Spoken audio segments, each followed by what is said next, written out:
In May of 1940, Europe is at war. The German army is racing across France with horrifying speed. The British Expeditionary Force, along with French and Belgian troops, are cut off and surrounded by the approaching German army. The evacuation that came next would be known as the Miracle of Dunkirk. Germany invaded Poland on September 1st, 1939. Both France and Britain had treaties with Poland. In retaliation, on September 3rd, 1939, France and Great Britain declared war on Nazi Germany. British Prime Minister Neville Chamberlain addressed the nation in a radio broadcast. I am speaking to you from the Cabinet Room at 10 Downing Street. This morning, the British ambassador in Berlin handed the German government a final note stating that unless we heard from them by 11 o'clock, that they were prepared at once to withdraw their troops from Poland, a state of war would exist between us. I have to tell you now that no such undertaking has been received, and that consequently this country is at war with Germany. Britain had already been rearming itself for years by this point. The British Expeditionary Force was sent to France, where they would dig in and set up defenses, primarily around the Belgian border. The Maginot Line had been built along France's border with Germany, from Switzerland to Luxembourg, in order to force German troops to invade through Belgium. French troops would enter Belgium and help fight back the invasion.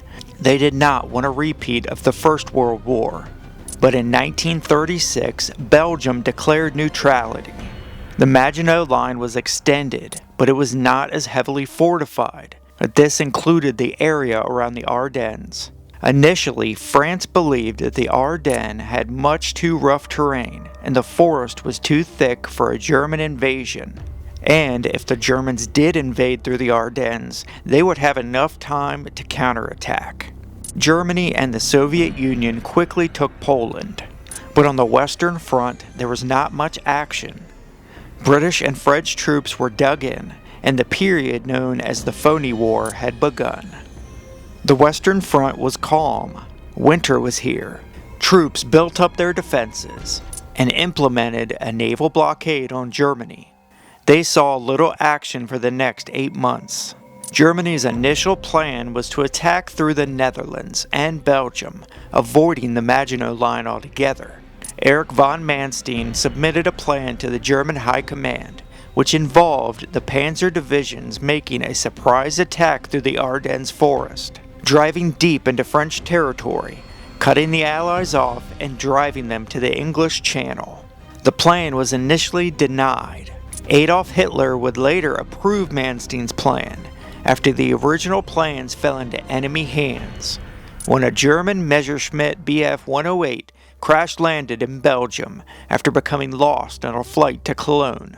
On May 10th, Prime Minister Neville Chamberlain resigned. Winston Churchill was appointed Prime Minister.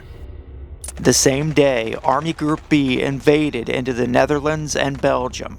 In Army Group A, 3 German panzer corps advanced through the Ardennes, crossed the River Meuse, and cut around from the south and began pushing towards the English Channel. They cut off the Allies that had entered Belgium to fight back Army Group B. Army Group C attacked along the Maginot Line, taking away valuable troops from the north of France. The German Blitzkrieg had begun. The Dutch surrendered on the 15th. The Allies were completely surrounded and retreated to Dunkirk. The British Expeditionary Force, a number of Belgian troops, and 3 French armies were trapped. The Admiralty did not have enough ships to evacuate hundreds of thousands of men. In Britain, a call went out for all ship owners to register their vessels with the Admiralty. Hundreds of ships of all kinds were offered up.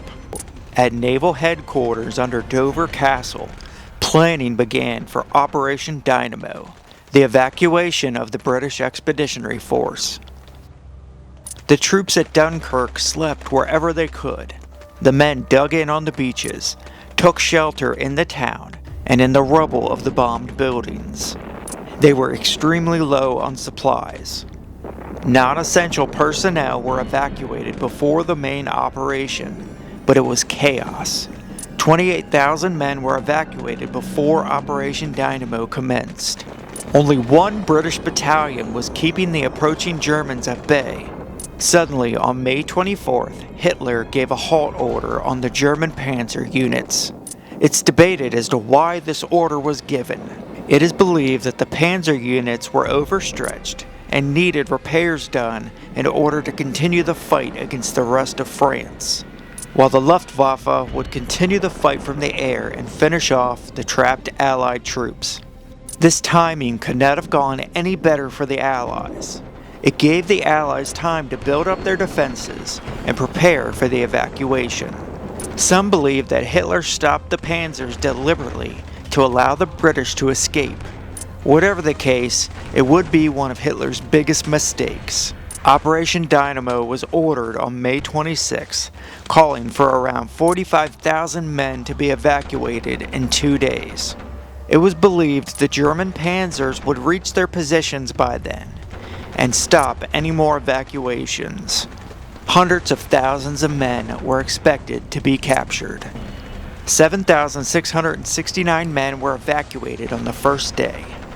I remember the sound of the Stukas more than anything else. That awful screech before they dropped their bombs, it haunts you. Stuka dive bombers tormented the troops at Dunkirk. Stukas were equipped with a wind-driven siren nicknamed the Jericho Trumpet. We hadn't slept properly in days. You'd doze off for a minute at a time, even with shells falling around you. Your body just couldn't go on. Small boats were used to ferry troops to the larger ships waiting in the harbor. The ships that could loaded the men from the docks. Lines of exhausted and sleep-deprived men boarded the boats with the occasional German plane coming in to attack. The personnel carrier Fenella, with 650 men on board, was bombed at the East Pier. Everybody abandoned ship as the ship sank below the waves and made it back to the pier. They were loaded on another ship, the HMS Crested Eagle, which was also bombed and caught fire. Many were killed or injured. The town of Dunkirk and the harbor were heavily bombed. Many civilians and troops were killed. The docks, which the Allies needed so desperately for the evacuations, were rendered useless after German pilots bombed them repeatedly. All of the remaining BEF were behind the defensive lines. The Belgian army surrendered to Germans, which hurt the evacuation, since British troops were sent in to replace their positions. Supplies were dangerously low. Men went days without any food or water. Since the docks were now wiped out, William Tennant ordered the men to be picked up from the beaches and ferried to the larger ships. But this was far too slow. Men were sent to the concrete breakwaters that stretched into the harbor, known as the East and West Mole. The East Mole went on for almost a mile out to sea and was not meant for ships to dock, but it proved successful. Soldiers waited for hours, even days on the mole. German pilots targeted the mole with machine gun fire and bombing raids. Churchill and the Admiralty were expecting to evacuate 45,000 men. There was little hope to get everybody back home. The Royal Navy and Merchant Navy sent as many ships as possible for the rescue mission, as well as a number of ships from other Allied countries: French, Polish, Dutch, Belgian, Canadian. A number of large British ships were lost in the crossing. The British Admiralty withdrew 8 destroyers for the defenses of Britain. Ships were also hit by dive bombers or sunk by U-boats on the return trip loaded with troops. Many men were so exhausted they barely remember the ride back to Britain. You knew this was the chance to get home and you kept praying. Please, God, let us go. Get us out. Get us out of this mess and back to England. To see that ship that came in to pick me and my brothers up, it was a most fantastic sight. We saw dogfights up in the air, hoping nothing would happen to us, and we saw one or two terrible sights. Then somebody said there's Dover. That was when we saw the White Cliffs. The atmosphere was terrific. From hell to heaven was how the feeling was. You felt like a miracle had happened. Harry Garnett, British Army. The RAF would lose 177 aircraft in Operation Dynamo. One of the biggest myths at the time was that the RAF left the troops without air cover. The RAF was hard at work trying to draw German fighters away from the beaches and down German bombers before they could drop their bombs over Dunkirk or the ships in the Channel. Many troops at the beaches were unaware of the dogfights over the Channel or of the reconnaissance flights over France. Some troops harassed the RAF after returning to Britain for not helping them. On the first day of the evacuation, the RAF sent 16 squadrons to protect the troops. They claimed 38 kills and lost 14 aircraft. The Luftwaffe attacked in 12 different raids with 300 bombers and 550 fighter sorties. The RAF was significantly outnumbered. Civilian boats played a big part in the operation. With the docks destroyed, the large ships could not get to the beaches. They were using the mole or using the smaller boats to ferry troops over to the larger ships. The little ships were civilian pleasure craft, riverboats, fishing boats, any boat large enough to carry men. Makeshift docks were also built by driving a line of vehicles below the waterline at low tide, then build the docks on top. The British rearguard withdrew to Dunkirk on the night of the 2nd. 75,000 French troops also withdrew over the following days. The British had hoped to evacuate 45,000 men. In the end, a total of 338,226 Allied soldiers were evacuated.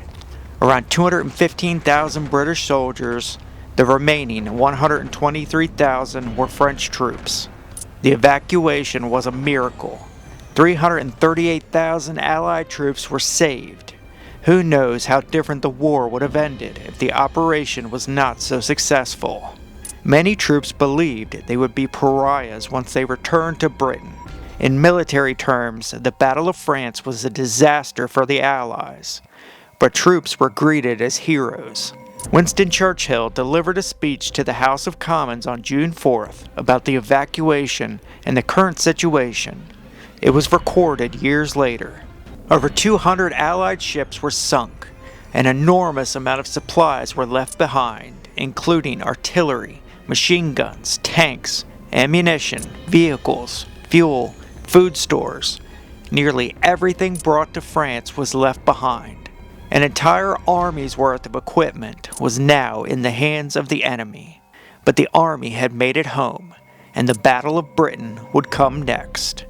I want to thank you all for watching, folks. I hope you enjoyed, and we will see you on the next. Peace.